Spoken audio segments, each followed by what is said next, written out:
Garfield Street at Hartman. You're going there for the shooting involving a police officer. Trying to get more information. It's scanner traffic that no member of law enforcement wants to hear. Reports of an officer down. Preliminary updates that an officer possibly shot in the ear. I'm just trying to confirm that right now. At the scene, a Buffalo police officer is shot. The suspected gunman is also hit in the exchange of gunfire. It's got to stop. It's crazy. It's got to stop. Now police are left trying to sort through a crime that hits too close to home. Anytime an officer is injured, officers come together. We support the family of the officer the best we can, and that's what you're seeing here.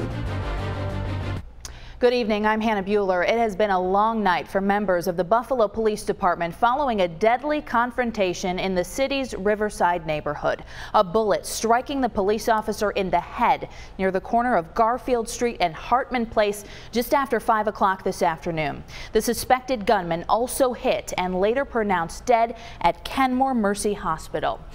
Also tonight, a rally of support for our police officers taking place this evening about a block away from the crime scene. We have had crews out in the field all night covering every angle of this story for you. Our reporters Liz Lewin and Jeff Rusak are live at ECMC where the officer is recovering right now. Liz, I was out there with you tonight, just a very tense and fluid situation over there. Absolutely, Hannah. A very somber tone inside ECMC earlier today, where, as you mentioned, both of those officers transported. One underwent surgery. Here is what Lieutenant Jeff Rinaldo from BPD says happened. At around 5 p.m., two officers attempted a traffic stop in Riverside near Garfield Street and Hartman Place. A struggle ensued between the officers and the suspect. At some point, gunfire was exchanged. Now, one officer was hit in the head area. He was taken here to ECMC, where he underwent surgery. His condition is unknown at this point, but he's expected to survive. The other officer also brought in for observation. He is also expected to be okay. Meanwhile, the suspect was hit in the arm shoulder area by a bullet. He was transported to Kenmore Mercy, where he was pronounced dead from his injury. Take a listen to what Lieutenant Rinaldo says is next. At this point, the Buffalo Police Homicide Division, the evidence photography units, as well as the District Attorney's Office, is conducting an investigation both at the scene as well as here at the hospital and at the local hospital where the suspect was taken. And at this point, Hannah, in the investigation, as things move forward, no names have been released. Lieutenant Rinaldo did, however, mention that executive staff from the Buffalo Police and the mayor stopped by ECMC in support of both of those officers. And Jeff, my understanding is they aren't the only ones. Other members of the community and neighbors stopped by a visual tonight. Tell me, what were they saying?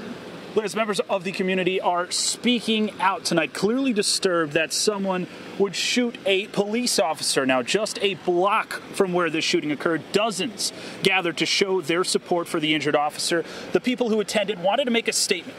They believe most of the community stands behind police officers and what they do on a daily basis to protect the citizens of Buffalo. There's enough knuckleheads out there that are screaming and hollering against our officers, and bunch of people say, hey, I think that's a great idea. And this came, this was organic from the neighborhood that wanted to show support for the Buffalo Police Department. And there's a lot more people like this out there in the community that are supportive of our officers than the people that are not. You got to support the Buffalo Police. I mean, they're here to do their job and protect us. Without them, it's a lawless community. One Riverside neighbor says crime keeps getting worse and worse in his community. He wanted to be there tonight to make sure that police know he supports them. Reporting live at ECMC with Liz Lewin, I'm Jeff Rusak, 7 Eyewitness News. Jeff, Liz, thank you very much for your reporting tonight.